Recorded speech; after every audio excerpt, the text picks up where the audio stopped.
Eu cumprimento os irmãos presentes, os irmãos que nos assistem pela internet, com a graça e a paz de nosso Senhor e Salvador Jesus Cristo. Meus amados, hoje nós queremos dar continuidade aos estudos que já temos feito durante uma boa parte deste ano. E este estudo bíblico consiste em estudarmos detalhadamente a crucificação de nosso Senhor Jesus. Pois é dever de cada crente conhecer e entender cada detalhe, cada parte, cada passo, cada palavra, cada detalhe das coisas que aconteceram no Calvário.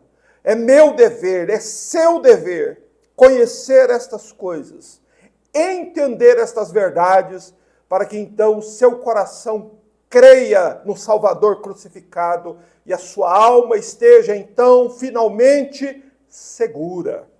Esse é o nosso objetivo, é conhecermos detalhadamente a cruz de nosso Salvador. E hoje nós vamos falar sobre a terceira palavra da cruz, que é conhecida como a palavra do auxílio. E ela está no Evangelho de João, no seu capítulo 19, nos versículos 25 a 27. Convido a todos os que estão presentes e os que estão nos assistindo pela internet, para que com todo o temor, toda a reverência, nós possamos nos achegar a esta porção do Evangelho de Cristo. Pois nos diz assim a palavra de Deus: em pé, junto à cruz de Jesus, estavam sua mãe, a irmã de sua mãe, a mulher de Clopas, chamada Maria, e Maria Madalena. E vendo ali sua mãe, e ao lado dela o discípulo a quem ele amava, Jesus disse à sua mãe: mulher, aí está teu filho. E então disse ao discípulo: aí está tua mãe. E a partir daquele momento, o discípulo manteve-a sob seus cuidados. Louvado seja Deus. Meus irmãos, são 3 versículos do Evangelho de João que são repletos de realidades espirituais muito importantes para todos nós. E nós devemos iniciar o nosso estudo fazendo o que sempre fazemos, reclinando a nossa cabeça e orando, pedindo a Deus sua graça. Senhor nosso Deus, Pai justo e todo-poderoso, ao Senhor rendemos a glória, o louvor e a honra, pois o fato de estarmos mais uma vez reunidos diante do Evangelho, Senhor, é para a glória do Teu nome, é para a exaltação do nome do Teu Filho, pois sabemos, Senhor Deus, pois assim nos ensina a Tua palavra, que apenas se interessam pelas coisas de Cristo aqueles que são ajudados por Ti. Aqueles que recebem de antemão a Tua graça são aqueles que verdadeiramente se voltam para as Escrituras, procurando conhecer toda a verdade. Senhor, e nós Te adoramos por esta bênção em nossos corações, pelo interesse que temos, Senhor, de conhecer estas coisas, de nos aprofundar em verdades que hoje andam tão banalizadas, deixadas de lado, reputadas ao esquecimento e ao abandono pela maioria das igrejas evangélicas. Senhor, e sabemos que nós e aqueles, Senhor Deus, que de modo semelhante estudam as Escrituras, o fazem por Tua graça e misericórdia. Damos graças a Deus por esta bênção, por este culto, Senhor, por esta oportunidade de estudarmos a palavra, e que o Senhor nos ajude por Tua graça, enviando-nos, Senhor Deus, ajuda do céu, aclarando o nosso entendimento, Senhor, dando-nos, Senhor, todo o recurso necessário para compreendermos estas palavras. Ajuda-nos por Tua graça. Nós pedimos, Senhor, e imploramos Tua ajuda quando oramos no nome de Jesus. Amém. Meus irmãos, antes do estudo, como fazemos também, vamos cantar um hino a Deus. O hino é Ao Pé da Cruz, do cantor cristão.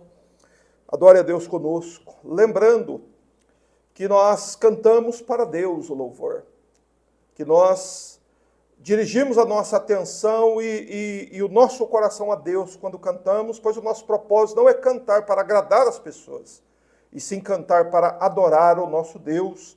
Por isso, faça isso também. Cante com entendimento, adorando ao Senhor no seu coração.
Louvado seja Deus.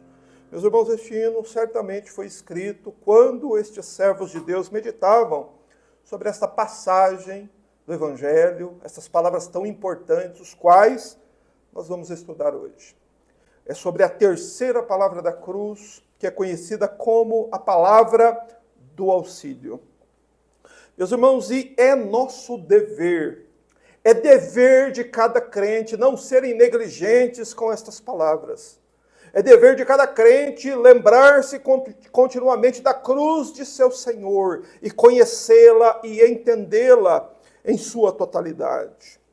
Mas com certeza um dos detalhes da cruz que passa desapercebido por nós é o fato de que mulheres demonstram grande coragem ao permanecer ao lado do Salvador crucificado na hora da sua maior humilhação. E não somente isso. João nos diz que junto destas mulheres ao pé da cruz estava Maria, a mãe do Senhor Jesus. E Maria, ela está ao pé da cruz enquanto seu filho está pendurado na cruz. Enquanto Cristo sangra e agoniza na cruz, a mãe dele estava ali ao seu lado. Meus irmãos, e para entendermos este ponto e por que João menciona Maria primeiro, porque João coloca nesta lista tão iminente de mulheres que estavam ao pé da cruz, na hora de maior sofrimento do Senhor Jesus, porque Maria, a mãe de Jesus, é a primeira mencionada. Para que, em primeiro lugar, nós saibamos, nós entendamos que as mães israelitas não participavam da crucificação dos seus filhos. Porque um filho morto, através da morte de cruz, era algo tremendamente humilhante e era considerado uma desgraça para uma família israelita. Porque o Antigo Testamento dizia assim: se um homem cometer pecado digno de morte e for morto, e o tiveres pendurado no madeiro, seu cadáver não passará a noite no madeiro, mas certamente o enterrarás no mesmo dia, pois aquele que foi pendurado é amaldiçoado de Deus. Essa passagem está em Deuteronômio, capítulo 21, versos 22 e 23. Então entenda que a Maria e essas mulheres eram israelitas, e elas conheciam muito bem a passagem de Deuteronômio, capítulo 21, que nos informa que se um homem houver cometido pecado digno de ser morto numa cruz, o cadáver deste homem deve ser removido da cruz no mesmo dia, e a razão, o motivo é que aquele que foi crucificado, aquele que foi pendurado é amaldiçoado de Deus. É por isso que todos os conhecidos de Cristo aqui fogem dele. É por isso que os discípulos de Jesus fogem com vergonha dele. E é por isso que o Evangelho nos mostra a grande coragem dessas três Marias juntas, junto à cruz de Jesus. O que João quer nos dizer, nos informando que elas estavam em pé junto à cruz de Jesus, é que elas são um exemplo, porque elas não tiveram vergonha de se associar com Jesus, mesmo na hora da sua maior humilhação. Mas por que elas estão junto à cruz de Cristo? Meus amados, em primeiro lugar, não podemos cometer o erro de pensar que elas estavam ali para fornecer algum tipo de auxílio ou consolo ao Senhor Jesus. Não, elas não estavam ali por esta razão. Elas não estavam ali fornecendo algum tipo de apoio, de auxílio, de ajuda ao Salvador. Elas estavam todas ali na condição de necessitadas de Cristo e não fornecendo nada a Ele. E essa verdade, ela vai se tornando cada vez mais clara à medida que nós vamos entendendo esses 3 versículos do Evangelho de João. Todavia, devemos notar que a mãe de nosso Senhor é a primeira pessoa mencionada ao pé da cruz. Isso está escrito desta forma para que nós nos recordemos quem foi Maria. Quem foi esta mulher? Em primeiro lugar, precisamos nos lembrar disso. Por certo, nós sabemos muitas coisas sobre ela. No entanto, o motivo de João mencionar Maria primeiro e dizer que estava ali sua mãe, a irmã de sua mãe, chamada mulher de Clopas, e Maria, que se chamava Maria também, e Maria Madalena, tem um propósito.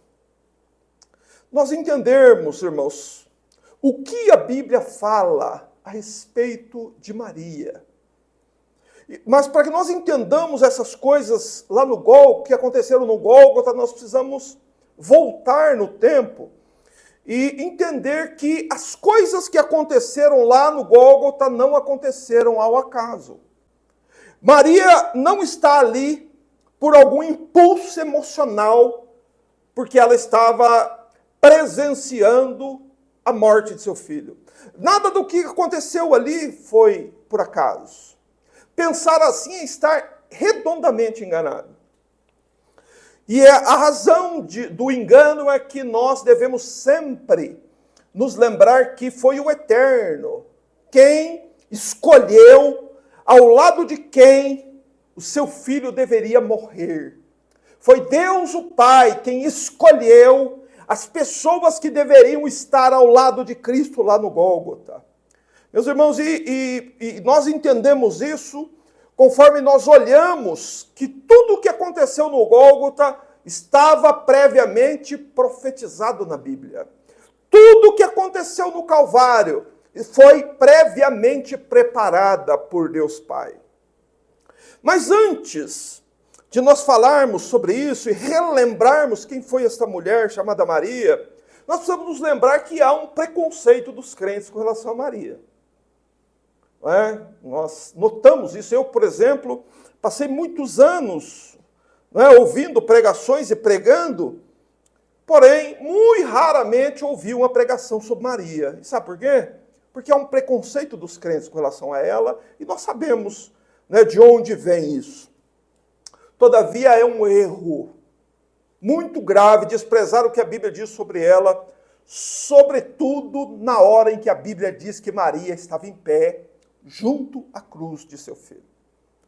Em primeiro lugar, devemos nos lembrar que Maria foi escolhida por Deus para gerar em seu ventre o Salvador do mundo. Maria foi escolhida por Deus soberanamente. Isso está claramente mostrado no primeiro capítulo do Evangelho de Lucas. Naquela passagem, quando o anjo visita Maria e anuncia que ela ficaria grávida, e daria à luz a um filho ao qual daria o nome de Jesus. E Maria então pergunta ao anjo, mas como vai ser isso? Como poderá isso acontecer se eu não conheço na intimidade homem algum? Então o anjo respondeu a ela, disse, o Espírito Santo virá sobre ti, e o poder do Altíssimo te cobrirá com a sua sombra. Por isso aquele que nascerá será santo e será chamado Filho de Deus. Aleluia. Então entenda que o anjo veio anunciar a Maria que ela havia sido escolhida por Deus para ter um filho de forma milagrosa. E sem dúvida, esta passagem do Evangelho que nos informa que Deus enviou um anjo para notificar Maria que ela era a escolhida de Deus, isso trouxe grande honra para Maria. No entanto, um ponto que a maioria das pessoas se esquece é que isso também trouxe grandes sofrimentos sobre a vida dela. E por quê? Porque se acredita que Maria tinha em torno de 16 a 17 anos, quando ela se achou grávida do Espírito Santo. E Maria era noiva, ela era ainda uma mulher solteira, ela estava comprometida com José, mas ainda não era casada com ele.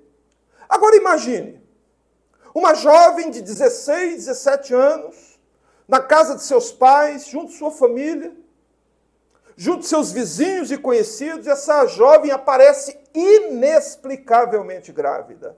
Você pensa que isso não trouxe grandes sofrimentos sobre a vida de Maria? E esses sofrimentos são aumentados quando nós nos lembramos que aquela sociedade israelita matava apedrejada mulheres que apareciam inexplicavelmente grávidas, sobretudo as solteiras. Mulher solteira aparecia grávida, era morta por apedrejamento. Então veja quanto sofrimento Maria suportou. Mas ela não era ingênua, ela não era uma jovem ingênua. Quando ela ouviu a profecia que anunciava que ela seria mãe do Salvador, ela sabia que a partir daquele dia, sofrimentos muito terríveis se abateriam sobre ela. Mas como foi que ela reagiu? Como foi que Maria, ela se comportou diante da profecia, diante do anúncio do anjo de que ela ficaria grávida? Por favor, leia Lucas 1,38 e perceba a disposição de Maria. Ela disse assim, Maria então disse, aqui está a serva do Senhor, cumpra-se em mim a sua palavra. Aleluia. Veja como Maria, ela reagiu. Maria sabia o lugar dela. Qual era o lugar dela? Ela era serva de Deus. Ela não era rainha do céu, ela era serva de Deus na terra. E Maria se mostra disposta a sofrer para que a palavra de Deus se cumpra na vida dela. Veja que tudo que aconteceu estava previamente escrito na palavra de Deus. Não é? Maria sofreu muito desde então. Maria se mostrou disposta a sofrer, mas ela se mostrou uma pessoa firme. A primeira consequência da gravidez foi que José quis abandoná-la secretamente. Está lá em Mateus 1,19. Mas José foi avisado pelo anjo. A segunda consequência, amigos, parentes, vizinhos, desapareceram. E em terceiro lugar, nós nos lembramos que Maria e José, então, permaneceram juntos. E quando a gestação de Maria estava no fim, o que houve? O imperador romano César Augusto determina que deveria haver um censo em todo o reino. E que todas as pessoas deveriam ir às suas cidades de nascimento para participar do recenseamento. Então imagina, Maria nos últimos dias de gravidez, Maria precisava viajar 150 quilômetros nos últimos dias de gravidez, não é? E só havia duas opções, ou uma caminhada a pé, ou a caminhada sob o lombo de um animal. Não havia outra forma de Maria viajar. Mas por que ela precisou viajar para Belém junto com José? Por que José não deixou ela em Nazaré aos cuidados da família, ao cuidado dos amigos, dos vizinhos, e José viajaria sozinho para Belém? Simplesmente porque não havia ninguém que queria ficar ao lado de Maria. Todos desconfiavam da gravidez dela. Todos se afastaram.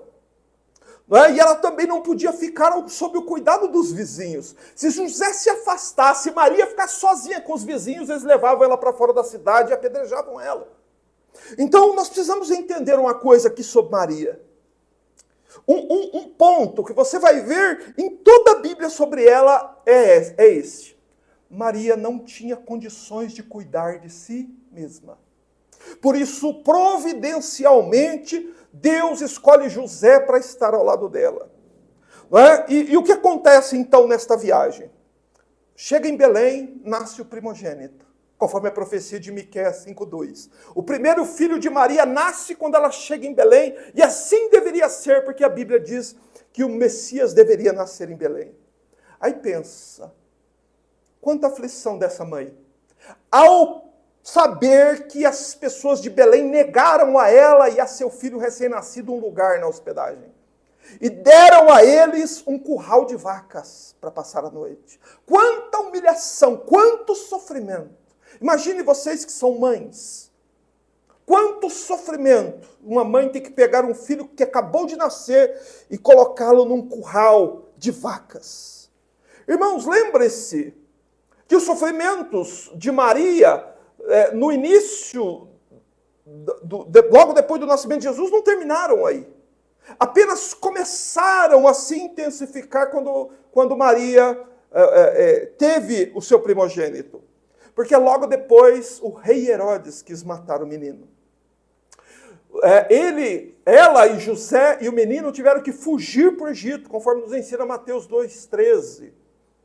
E ela também, com o passar do tempo, percebeu uma coisa muito angustiante para uma mãe. Que todos odiavam o filho dela. Que o filho dela não era bem-vindo em lugar nenhum. Pense você em cuidar de uma criança assim. Não é? Só que nós podemos notar que as dores de Maria, elas culminaram quando Maria estava ao pé da cruz, vendo o seu filho agonizar. E, na verdade, nós temos uma dificuldade de calcular quanta dor Maria estava suportando lá ao pé da cruz. Quanto sofrimento ela estava suportando. Meus irmãos, há uma profecia que nos diz como é que Maria estava se sentindo quando ela estava lá ao pé da cruz, vendo o seu filho agonizar. Essa profecia está no Evangelho de Lucas, capítulo 2, dos versos 25 a 35. Vamos fazer a leitura e uma breve meditação nesses versos. Evangelho de Lucas, capítulo 2, versos 25 a 35, são muito importantes de serem lembrados a nós, porque há aqui a chamada profecia de Simeão, a respeito do que Maria suportaria no momento em que seu filho fosse crucificado. Leia comigo, por favor. Lucas 2,25 diz assim: Havia em Jerusalém um homem chamado Simeão. Ele era justo e temente a Deus e esperava a consolação de Israel, e o Espírito Santo estava sobre ele. E o Espírito Santo lhe havia revelado que ele não morreria antes de ver o Cristo da parte do Senhor. E assim, movido pelo Espírito, foi ao templo, e quando os pais levaram o menino Jesus para fazer por ele conforme ordena a lei, Simeão tomou nos braços e louvou a Deus, dizendo: Senhor, agora podes deixar ir em paz o teu servo, segundo a tua palavra, pois os meus olhos já viram a tua salvação, louvado seja Deus, a qual preparaste diante de todos os povos, luz para a revelação dos gentios e para a glória do teu povo Israel. Agora note a reação de José e Maria que estavam ali. E o pai e a mãe do menino se admiravam das coisas ditas sobre ele. Mas então presta atenção no que acontece no versos 34 e 35. Simeão os abençoou e disse a Maria, mãe do menino, presta atenção, que Simeão dirige a profecia não a José, não ao menino, mas a Maria. Simeão disse a Maria, mãe do menino: Este menino está posto para a queda e para a elevação de muitos em Israel, e como um sinal de contradição. Assim os pensamentos de muitos corações serão conhecidos. Quanto a ti, Maria, uma espada atravessará a sua alma. Essa foi a profecia de Simeão. Agora pense comigo, que palavras estranhas ditas a uma mãe de uma criança recém-nascida. E quão verdadeiras foram estas palavras? Porque esta profecia se cumpre no Gólgota, quando o Senhor Jesus está crucificado e quando Maria é vista ao pé da cruz. Como é que Maria estava se sentindo ao pé da cruz? Como se uma espada estivesse atravessando a sua alma. O coração, a alma de Maria estavam tremendamente abalados com tudo o que estava acontecendo ali. Mas depois que o Senhor Jesus, ele atravessa essa idade da infância e da adolescência, nós vamos perceber que quase nada se fala sobre Maria e José. E assim deveria ser. Porque os dois são mencionados na Bíblia como servos de Deus. E como é que servos de Deus devem se comportar? Servos de Deus se comportam nas sombras. Servos de Deus vivem nas sombras, para que o Filho de Deus cresça e aumente cada vez mais. Eles não são mencionados durante o período da infância e adolescência do Senhor, senão em alguns pontos, em alguns momentos apenas. Quando o Senhor Jesus iniciou seu ministério, Maria foi mencionada poucas vezes. Mas nós devemos notar um ponto muito, mas muito importante. Desde os primeiros dias da infância do Senhor Jesus, nada se encontra no Evangelho a respeito de José. Você não encontra no Evangelho quase nada próximo ao ministério de Jesus a respeito de José. E o motivo é que acredita-se que José havia morrido antes de Jesus iniciar seu ministério terreno. Por isso, a profecia de Simeão não dizia respeito aos sofrimentos de José e de Maria, somente de Maria, porque José já não estaria mais entre os viventes. Portanto, entenda aqui uma coisa. No dia em que o Senhor Jesus foi crucificado e Maria estava ao pé de Jesus, qual era a condição de Maria? Maria era uma viúva, pobre e já idosa para os padrões da época. Maria tinha em torno de 50 anos, mais ou menos. Se ela tinha 17, quando o anjo anunciou o nascimento de Jesus, que ela ficaria grávida do Espírito Santo, e passou-se 33 anos a idade de Jesus na terra, então nós podemos calcular que 17 mais 33 daria mais ou menos ali 50 anos. E uma pessoa de 50 anos, naquela época, diante das condições de vida na Palestina, já era considerada uma pessoa idosa. Portanto, Maria não era uma rainha, como se sabe por aí que é anunciado que Maria era um tipo de rainha. Não, Maria não era uma rainha. Maria pode ser definida assim. Ela foi uma serva sofredora que carecia continuamente do cuidado do Senhor Jesus. E lá no Calvário, lá no Gólgota, no lugar da caveira, havia chegado a hora mais amarga para qualquer mãe. A hora da morte do seu filho. Só que esta hora foi mais amarga ainda para esta mãe. Por isso que ela é mencionada primeiro por João. Porque Maria foi avisada 33 anos antes de que ela teria que suportar a morte do seu filho primogênito. Imagina viver com isso. Imagina viver sabendo que você vai estar vivo e que seu filho mais velho vai morrer do modo mais brutal possível e que você vai ter que passar por isso. Meus irmãos, é por isso que a Bíblia mostra Maria como uma serva humilde e obediente. E é por isso que ela também é mostrada junto a outras mulheres que permaneceram ao lado de Jesus na hora da sua maior humilhação. Nós devemos nos pensar e refletir sobre isso. Que coragem elas tiveram. Quando todos fugiram, essas mulheres se colocaram ao lado de Cristo. E elas são mostradas lá. Ao pé da cruz, Maria está lá vendo o seu filho primogênito sendo executado diante dos olhos dela. Mas note que no texto é dito apenas que Maria estava junto à cruz. Não há nenhuma manifestação de desespero. Não há nenhum choro. Não há nenhum soluço, não há nenhum gemido. Maria não demonstra nenhum tipo de desespero.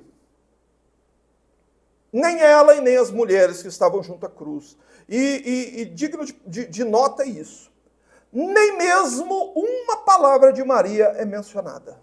Maria não diz coisa nenhuma. Ela está ao pé da cruz, vendo o seu filho crucificado, sangrando e morrendo.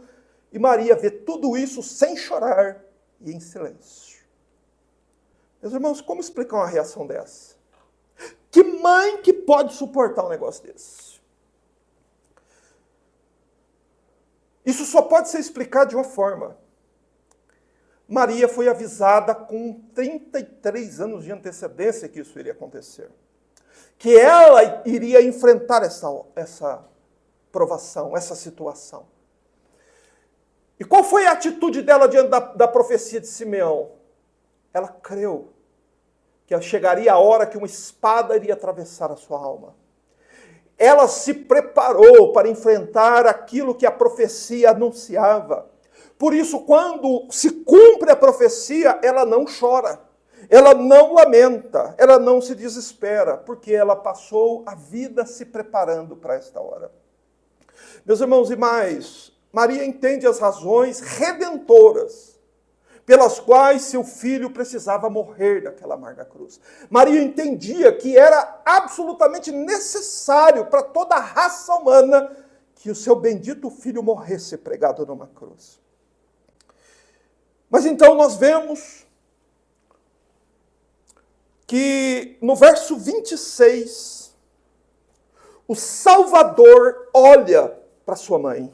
Ele olha para Maria, diz o santo livro assim: e vendo ali sua mãe e ao lado dela o discípulo a quem ele amava, Jesus disse à sua mãe: mulher, aí está o teu filho. Veja, o Redentor da humanidade, o Salvador dos homens, o bendito Filho de Deus, aquele que havia sido gerado pelo Espírito Santo no ventre de Maria, agora estava atravessado por pregos, seu corpo todo deformado pelos espancamentos que ele suportou, sangrando, humilhado, todo zombando dele. Mas diante de todo aquele quadro, o Senhor Jesus olha para sua mãe. E ele sabia que ela iria estar ali. Sabe por quê? Porque ele é Deus. Mas ele sabia também as razões pelas quais Maria estava lá. Talvez você não saiba. Talvez nós tenhamos um entendimento muito vago das razões pelas quais Maria estava ali. Ela não estava ali para ajudá-lo de alguma forma. Ela estava ali na condição de uma necessitada da ajuda dele, como qualquer outro ser humano da terra. E ao lado dela, quem estava? João, apóstolo. É dito aí no verso 26 também, que ao lado de Maria estava João. E lembre-se o que havia acontecido com João. João havia fugido covardemente lá no Getsêmani, naquela hora em que o Senhor Jesus se entregou aos soldados. João fugiu junto com todos os outros discípulos. Meus irmãos, e era necessário que fosse assim. Era preciso que todos fugissem lá no jardim. Só que um detalhe é que João é o único dos apóstolos que retorna a Cristo antes da ressurreição. E ele retorna a Cristo não porque ele era melhor que os outros, mas o retorno de João a Jesus lá na cruz foi uma providência de Deus. Não é? E nós precisamos falar um pouquinho de João, mas nós vamos falar depois. Nós vamos focar aqui no modo como o Senhor Jesus fala com sua mãe. Veja o modo como o Senhor Jesus, se dirige à sua mãe. Jesus disse à sua mãe: mulher, aí está teu filho. Ou seja, João vem, se coloca ao lado de Maria, e o Senhor Jesus, então, coloca Maria sob os cuidados de João. E as razões pelas quais o Senhor fez isso é uma coisa muito impressionante de se entender. Mas eu quero começar a falar sobre isso olhando para o termo pela qual o Senhor Jesus se referiu à sua mãe. Jesus não a chamou de mãe, embora o próprio evangelista João, aqui no capítulo 25, diz que em pé, junto à cruz de Jesus, estava sua mãe. Isso significa que Maria era, sim, a mãe do Senhor Jesus. O Senhor Jesus a considerava como mãe, porém, o Senhor Jesus cuidadosamente nunca chamou Maria de mãe. Ele se referia a Maria como mulher. E é fundamental entendermos por que Jesus usava esse termo. Primeiro, para que nós entendamos que ele é Deus. E ele não chamou Maria de mãe porque ele sabia que no futuro, mais ou menos 300 anos depois, seria estabelecido no mundo um abominável sistema de adoração a Maria, mãe de Jesus. Então Jesus, ele cuidadosamente nunca se refere a Maria como sua mãe. E lá na cruz ele se refere a Maria como mulher. A presença de uma mulher no Calvário, ao lado da cruz, o filho dela e a mulher, a mãe dele, ao lado dele na cruz, deveria surtir um efeito na nossa mente. Deveria nos levar de volta ao jardim do Éden. Por isso Jesus chama Maria de mulher lá na cruz. Para nos fazer lembrar de Gênesis capítulo 3. Gênesis 3 está o relato da queda de Adão, que logo após pecar pela primeira vez, em franca desobediência à palavra de nosso Deus, ele se vê em pecado, se vê nu, envergonhado diante de Deus. Mas em vez de o Senhor Deus puni-lo de modo eterno e irremediável, o que Deus faz com Adão e Eva? O Senhor Deus demonstra grande misericórdia.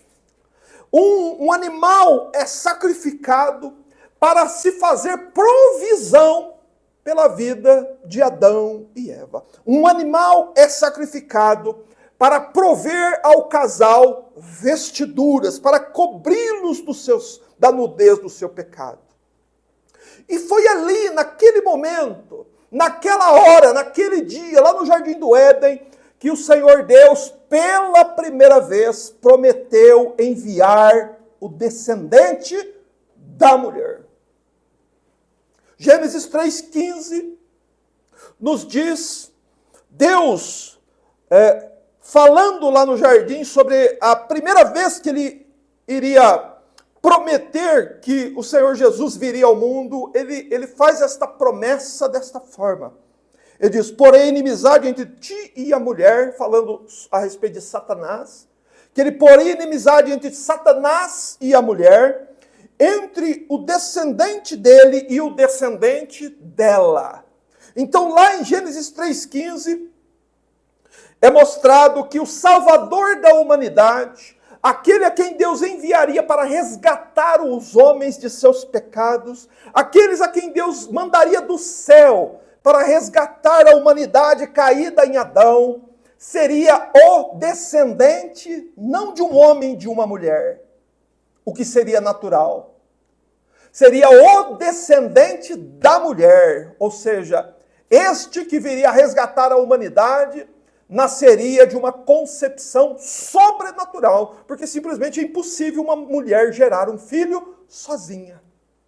Então, lá em Gênesis 3,15, Deus já estava falando sobre o descendente da mulher e a mulher. E lá na cruz do Calvário está o cumprimento desta profecia.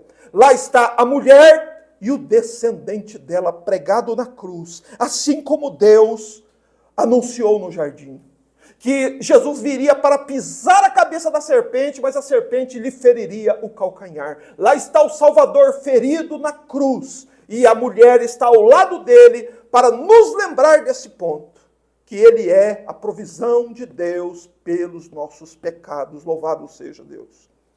Meus irmãos, e Cristo, ao chamar sua mãe de mulher, presta atenção, ele traz à memória do seu povo que ele é a provisão de Deus, não ela. Ele é a provisão de Deus, prometido desde o Éden para salvar os filhos de Adão de seus pecados.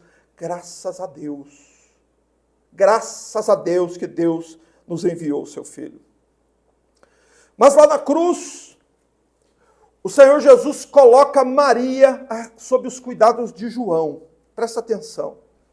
No verso 26, ele diz que, vendo ali sua mãe e ao lado dele o discípulo a quem ele amava, Jesus disse à sua mãe, mulher, aí está o teu filho. E no verso 27, então disse ao discípulo, aí está a tua mãe. Presta atenção nisso. O Senhor Jesus diz a Maria assim, mulher, a partir de agora, João é o teu filho primogênito. E diz a João que a partir daquele momento, Maria seria a mãe de João. Mas por que o Senhor Jesus, lá na cruz, coloca João como provedor, como cuidador de Maria? Porque Jesus era o primogênito de Maria, o primeiro filho. Mateus 27:56 diz que Maria era também mãe de Tiago e de José, ou seja, Maria tinha outros filhos. Mas é o filho primogênito, o responsável pela proteção e sustento da mãe até a sua morte. Isso é tarefa do filho primogênito. Só que lá na cruz, o que vai acontecer primeiro? O filho vai morrer primeiro. Jesus ia ser cortado da terra, tirado da terra. E ele não podia deixar sua mãe desprotegida. Porque Maria estava precisando, Maria estava na condição de necessitada. Do que Maria precisava? Maria precisava de cuidado, de sustento, de proteção para a sua jornada terrena.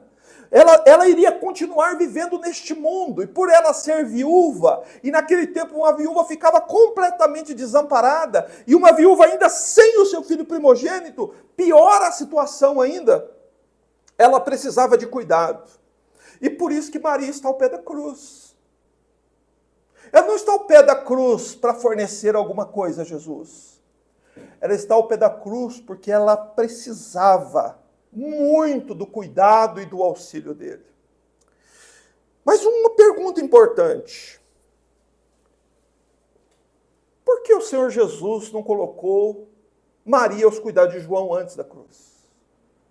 Por que o Senhor Jesus colocou Maria aos cuidados de João enquanto ele estava crucificado? Por que o Senhor Jesus não fez isso antes? Meus irmãos, com certeza há motivos profundos e razões muito importantes para o Senhor Jesus ter deixado para fazer isso quando estava crucificado. E é por isso que esta é a terceira palavra da cruz. Por causa das razões que estão contidas nestas palavras de Cristo. Nós podemos começar por aqui. Nós devemos entender que Jesus, ele é perfeito. Ele é impecável. O Senhor Jesus foi perfeito em sua obediência ao Pai, e a Bíblia diz assim, que ele foi obediente até a morte. O que quer dizer isso? Que desde que ele nasceu, até as 3 horas da tarde, a hora que ele morreu, e morreu pendurado numa cruz, ele foi obediente ao Pai. Como diz Filipenses 2:8. Ele foi obediente até a morte, morte de cruz. Então Cristo foi perfeito em tudo. E agora ele manifesta a sua perfeição também, como um filho deve cuidar da sua mãe, mesmo estando o filho sob os mais terríveis tormentos. O Senhor Jesus, quando ele coloca Maria aos cuidados de João, o que ele está fazendo?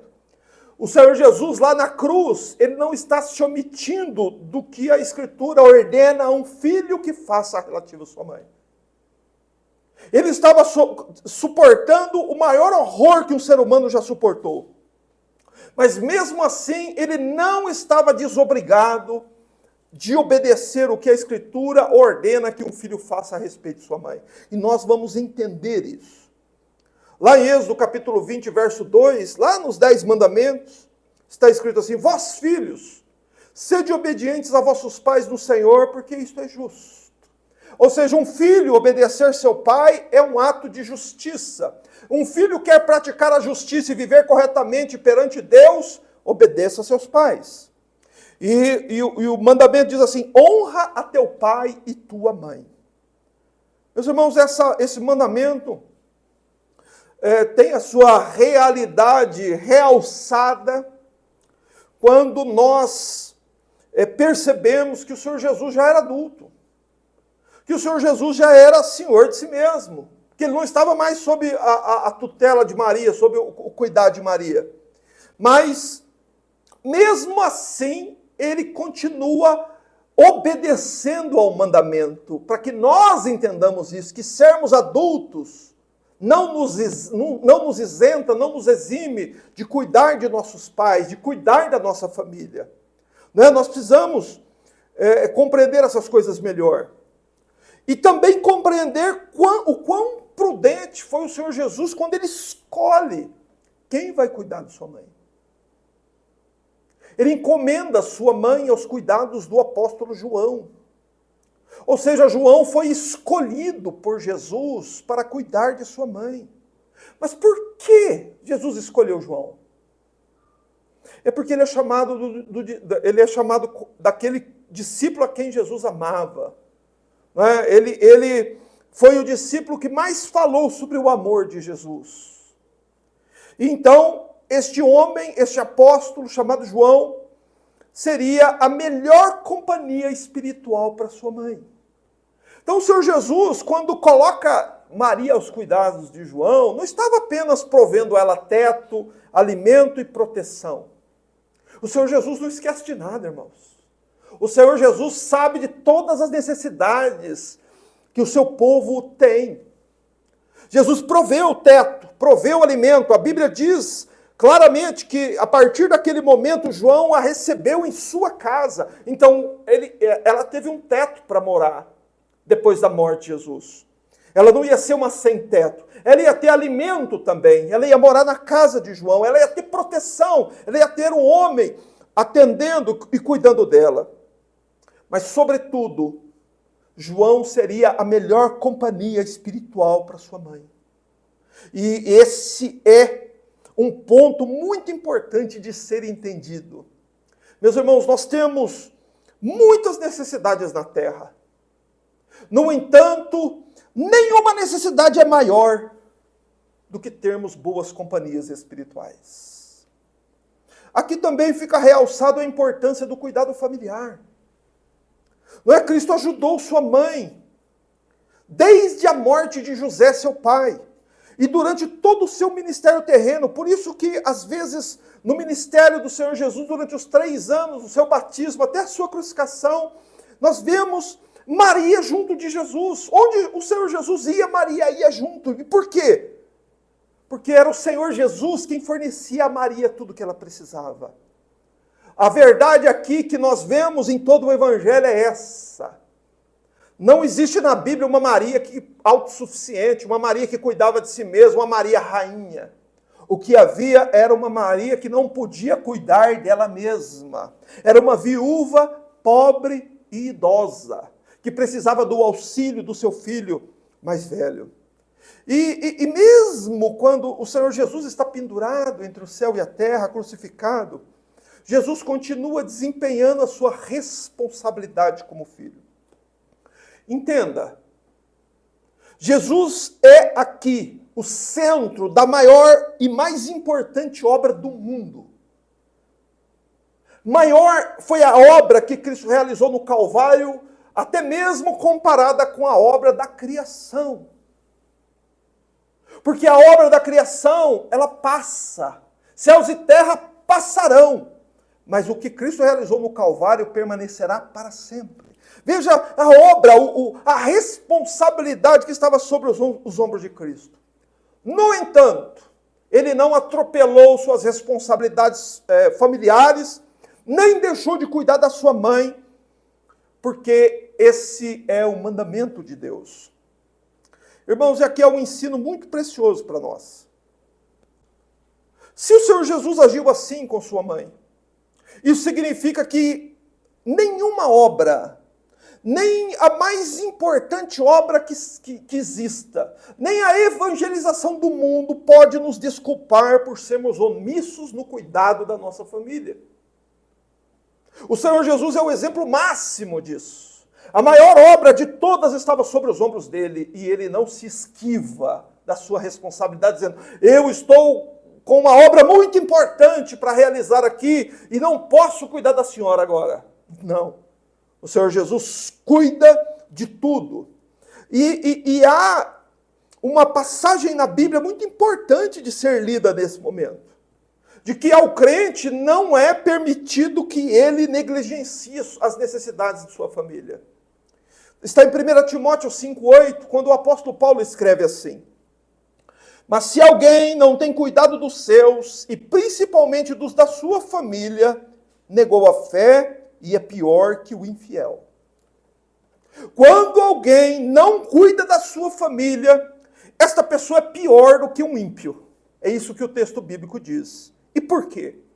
Porque a mesma Bíblia diz que os ímpios cuidam de suas famílias. Alguém diz que está vivendo pela fé, caminhando para o céu e negligenciando o cuidado com a sua família, essa pessoa não pode ser considerada uma pessoa cristã. Porque mesmo os homens e mulheres que saem pelo mundo para pregar o evangelho e não têm tempo de cuidar da sua família, essas pessoas estão em falta diante de Deus. Porém, há um outro lado da mesma questão. A nossa mente costuma pensar num lado só. Puxa, então eu preciso deixar tudo e correr para cuidar da minha família. O Senhor Jesus não fez isso. O Senhor Jesus cuidou da obra da redenção e cuidou ao mesmo tempo de sua mãe. Cuidou ao mesmo tempo de sua família. Nós não podemos cometer o erro, irmãos, de acharmos que também o cuidado familiar é desculpa para sermos omissos com a obra de Deus. Nós devemos agir como Jesus agiu. Jesus agiu com extremo cuidado com a obra que foi confiada a ele, mas ele agiu também com o mesmo cuidado com relação ao cuidado de sua mãe. Por isso que ele deixou para fazer isso a hora que ele estava atravessado por pregos lá na cruz. Ele é o exemplo maior desta verdade. Ele é o exemplo maior, é o mais perfeito exemplo, e é o exemplo que nós devemos buscar, o exemplo de Cristo. Porque ele suportava um horror indescritível, o qual nós não temos condições sequer de calcular o sofrimento dele. O de Maria nós temos, Porque a Escritura nos dá uma base para isso. Como é que Maria estava sofrendo? Como a espada tivesse atravessado a alma dela. Mas os sofrimentos de Cristo não são mensuráveis para nós aqui neste mundo. Nós não compreendemos, porque Jesus, além dos sofrimentos físicos e morais, ele estava sob tormentos espirituais que nós desconhecemos. Mas ele realizou a maior obra já realizada. No entanto, ele não descuidou de sua mãe. E você deve prestar atenção nisso. Se você tem mãe vivo ou pai vivo, cuide dele. Sem descuidar da obra de Deus. Só que cuidar da obra de Deus não é desculpa para você descuidar dos seus pais. Só que também cuidar dos seus pais não é motivo para você descuidar da obra de Deus. Você tem que cuidar das duas coisas ao mesmo tempo, como Noé fez. Noé cuidou da sua família, pregou o evangelho ao mundo, preparou a arca. Tudo ao mesmo tempo. Nós temos que aprender a fazer isso. Nós temos que aprender a sermos assim.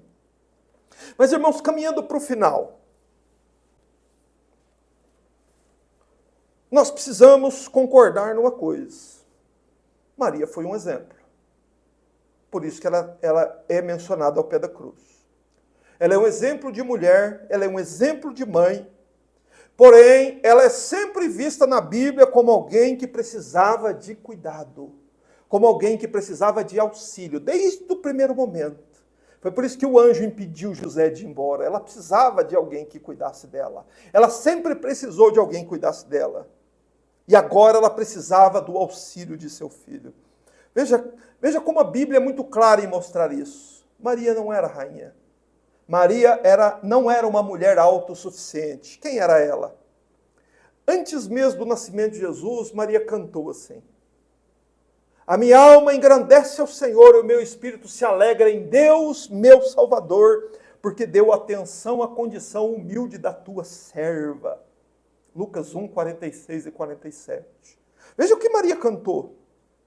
Maria se alegrava em Deus, o seu Salvador. Maria estava dizendo: eu preciso de um Salvador. Ela não podia salvar nem ela mesma.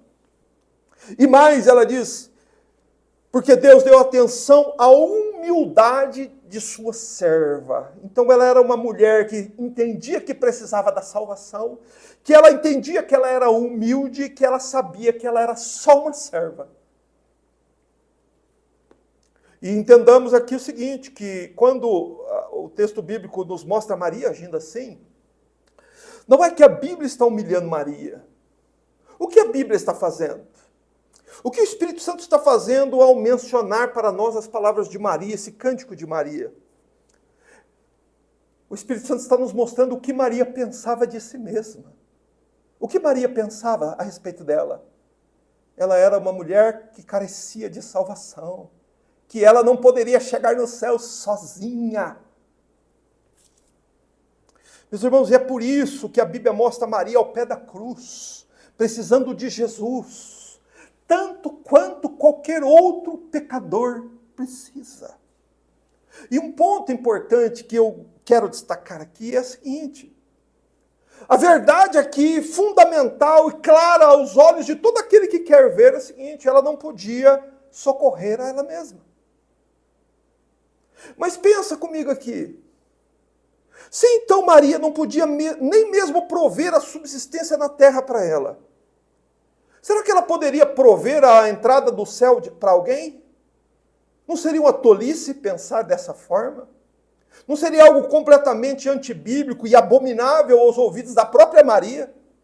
Pois se ela se considerava uma mulher que carecia de salvação, como é que as pessoas confiam nela para entrar no céu? Não é uma coisa abominável? Não é uma coisa que vai contra o próprio pensamento dela? Você pode ter certeza que se Maria vivesse no mundo hoje e visse essas abominações, a própria Maria se retiraria com nojo e reprovaria tudo isso.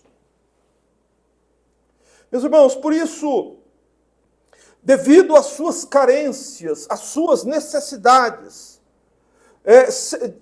segundo o próprio coração de Maria, que sabia que ela era uma humilde serva, ela está ao pé da cruz. E o que ela nos ensina aqui é o seguinte: ela estava no lugar certo, irmãos. Ela estava no lugar certo. Ela estava ao pé da cruz. Ela precisava da ajuda de Cristo. E ela estava então ao pé da cruz. Ela estava lá ao pé da cruz do jeito certo. Como é que ela estava? Sem exigir nada, sem lamentar, sem murmurar, sem reclamar. Maria estava em silêncio. E Maria estava esperando da pessoa certa. Maria estava esperando a provisão do único que verdadeiramente pode ajudar, irmãos. E Maria, então, vê seu filho inocente. Veja o que Maria estava vendo. Presta atenção. Maria estava vendo o seu filho primogênito, perfeito e puro, morrendo por causa dos pecados dela. Sabe o que essa proximidade de Maria da cruz, de Maria com relação à cruz, fez com que ela percebesse aquilo que todos nós precisamos perceber. Nós precisamos ver o Senhor Jesus assim como ela viu. Estarmos ao pé da cruz, estarmos em silêncio diante do Senhor Jesus, esperando que Ele nos socorra e nos ajude.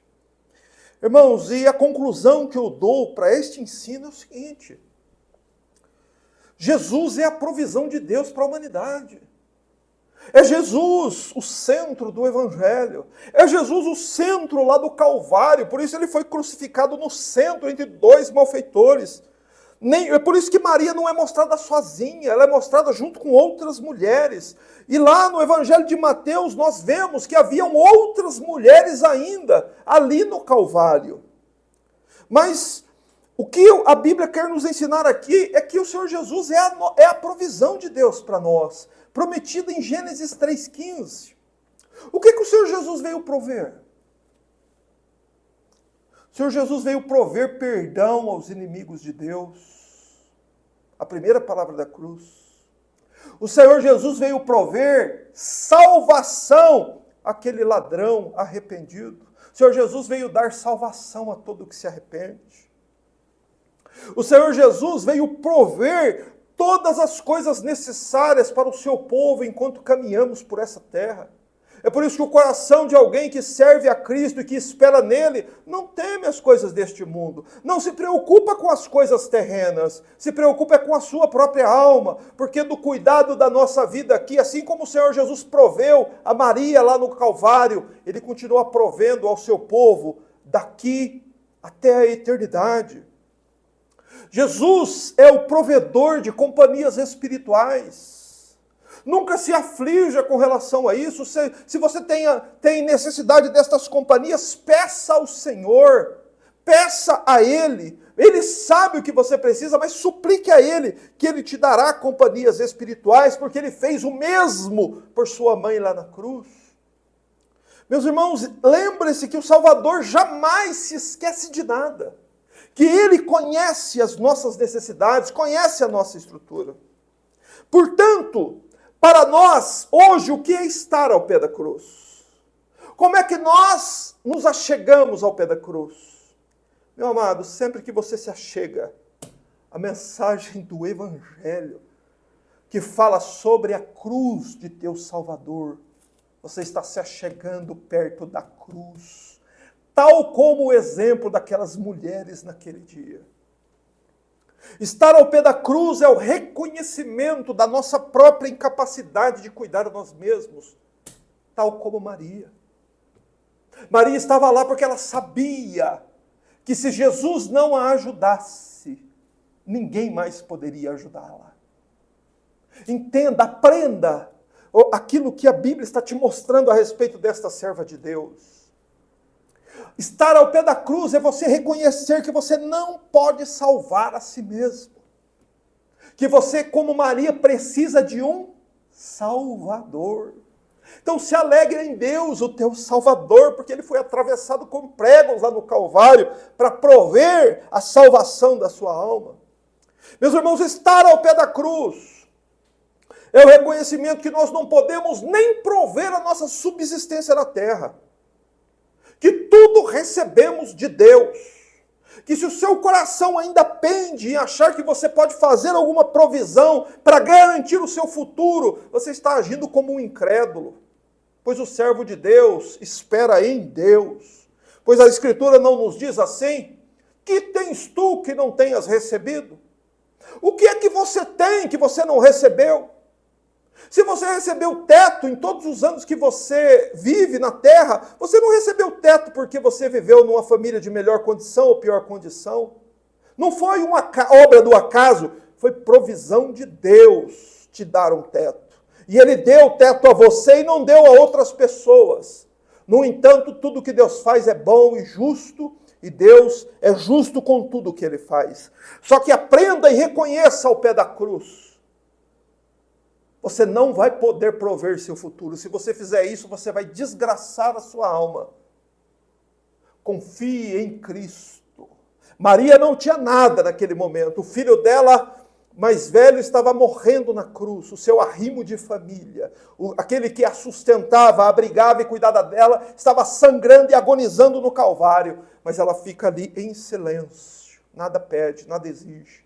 Porque ela sabe que Ele conhece todas as necessidades dela. E por isso que essa terceira palavra da cruz, irmãos, é a palavra do auxílio. Porque o Salvador crucificado sabe do que o seu povo precisa. Basta que você confie nele. Estar ao pé da cruz é você reconhecer que toda a sua confiança está sobre aquele que morreu e ressuscitou e em mais ninguém. Veja que a cruz nos mostra isso com tanta clareza, irmãos. O ladrão arrependido pediu a Jesus: Senhor, Jesus, lembra-te de mim. Ele não pediu a Jesus e mais Maria, a Jesus e João, a Jesus e mais alguém. Ele sabia que Jesus era suficiente Salvador. Ele depositou toda a sua confiança em Cristo. Então faça o mesmo.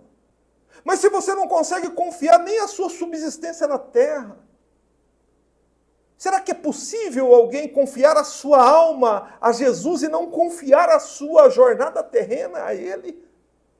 Será que essa nossa necessidade de ter um provedor para a nossa jornada terrena não é exatamente para mostrar que a nossa alma também precisa deste cuidado e que aquele que cuida da nossa alma é o que cuida da nossa vida aqui?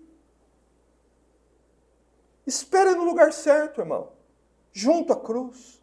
Abra o Evangelho, leia, chore sobre o sangue que teu Senhor derramou lá no Calvário. Espere da pessoa certa. Não espere de Maria, porque Maria não conseguia nem cuidar dela mesma. Espere em Cristo. Jesus Cristo é, como Gênesis 3,15 nos diz, a provisão de Deus para o nosso pecado. Jesus é a provisão de Deus para a nossa salvação. Jesus é a provisão de Deus para o nosso futuro seguro. Jesus é a provisão de Deus para a nossa jornada presente. Jesus é a provisão de Deus para a nossa entrada no céu e mais ninguém. Então pense que Ele cuidou com zelo e amor da sua mãe quando Ele estava atravessado por pregos. Mas se lembre agora da posição em que Cristo está. Ele não está mais humilhado numa cruz romana. Ele está exaltado à destra de Deus no céu. Ele está revestido de glória e de poder. E Ele tomou o livro da história nas suas mãos. E Ele é quem conduz a história humana para o seu desfecho agora. Não seria sensato, prudente você confiar a sua alma e a sua vida a alguém tão poderoso assim? Feche seus olhos e faça isso agora. Pare de tentar prover as coisas para você. Entregue os seus cuidados a Cristo. Pai bendito, Todo-Poderoso Deus, aqui nos colocamos, Senhor, não por outra razão, a não ser para dar glórias ao Teu nome, para dar graças a Deus, porque o Senhor cumpriu a sua promessa. Tu enviaste o descendente da mulher, o qual foi ferido na cruz do Calvário. Porém, Senhor, Ele é tudo o que precisamos. Jesus Cristo é tudo em todos. Nada existe sem Ele, nada faz sentido sem Ele. A vida humana sem Cristo é escuridão, vazio e sofrimento. Só há esperança, só há luz, só há vida se estivermos nele. Ele é o pão que alimenta as nossas almas. Ele é a água que alimenta a nossa vida. Senhor, todo pão, tudo que recebemos, todas as vestes que cobrimos nossos corpos, todos os cobertores que nos aqueceram no frio, nos foram dadas por Ele. E sabemos que se assim Ele cuida do nosso corpo, que uma hora vai morrer, quão mais cuidadoso e zeloso é o bom pastor das nossas almas. Louvado seja Deus por Teu Filho que desceu do céu para cuidar de nós. Graças Te damos, Senhor, pois nós somos completamente incompetentes para cuidar de nós mesmos. Assim como Maria nos deixou este exemplo. Em tudo precisamos de Cristo, pois foi Ele quem morreu na cruz, sangrou e foi humilhado por nossos pecados. E toda glória, toda honra, todo louvor sejam dados ao Senhor nosso Deus e ao Seu Filho Jesus. Amém.